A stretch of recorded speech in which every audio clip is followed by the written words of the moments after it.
Student ভিসায় যারা ইউরোপে, বিশেষ করে ইউরোপে স্টুডেন্ট ভিসায় আসতে চান, তারা নিজের ফাইল নিজে কিভাবে অ্যাসেস করে একটি দেশ চুজ করবেন, এই ভিডিওতে আমি তেমন কিছু বিষয় শেয়ার করব।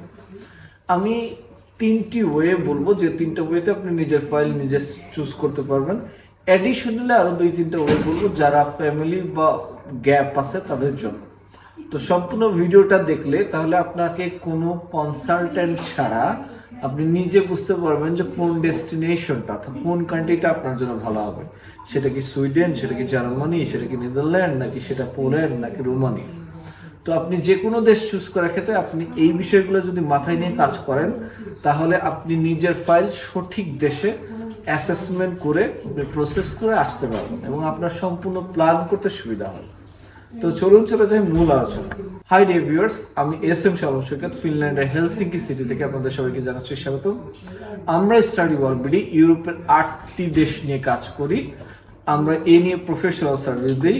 আপনারা যারা ইউরোপে স্টুডেন্ট ভিসা আসতে চান বা ফ্যামিলি সহ আসতে চান, তারা সম্পূর্ণ ভিডিওটি দেখবেন, তাহলে আপনারা একটা প্রপার গাইড পাবেন। তো আমার আলোচনার বিষয়বস্তু ছিল হচ্ছে কিভাবে নিজের ফাইল নিজে অ্যাসেসমেন্ট করবেন। ওয়েল, অ্যাসেসমেন্ট করার ফার্স্ট যে ক্রাইটেরিয়া সেটা হচ্ছে আপনার একাডেমিক ব্যাকগ্রাউন্ড। মনে রাখবেন, কোনো এজেন্সি কিন্তু আপনার ভিসা করতে পারবে না যদি আপনার একাডেমিক ব্যাকগ্রাউন্ডটা সঠিক না হয়। এখানে সঠিক বলতে আমি বলছি না যে আপনার রেজাল্ট আউটস্ট্যান্ডিং হতে হবে বাংলাদেশের মতো।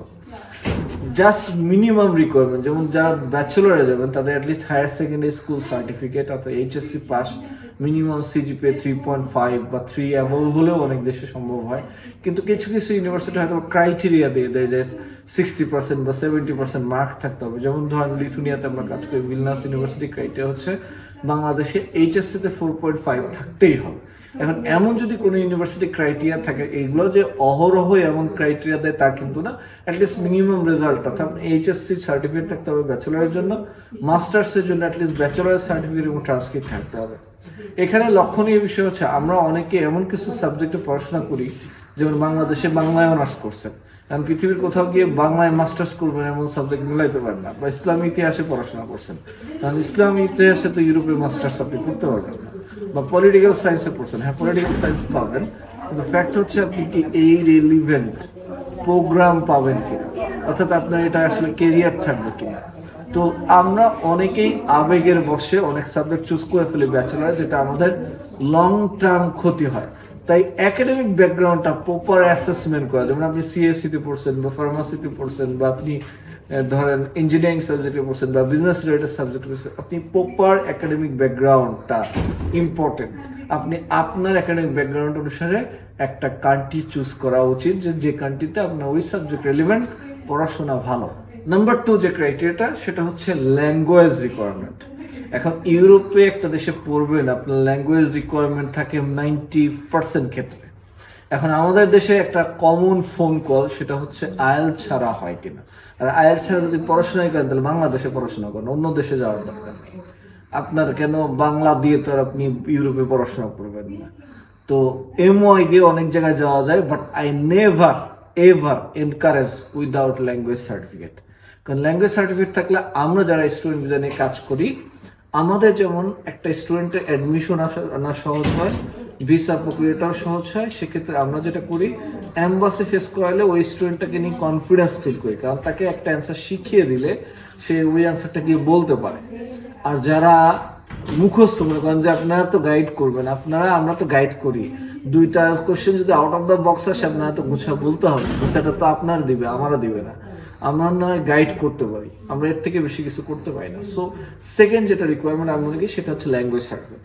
থার্ড যেটা, সেটা হচ্ছে খুবই গুরুত্বপূর্ণ, এটা ছাড়া পৃথিবীর কোথাও অ্যাপ্লাই করা সম্ভব না, সেটা হচ্ছে টাকা, মানি।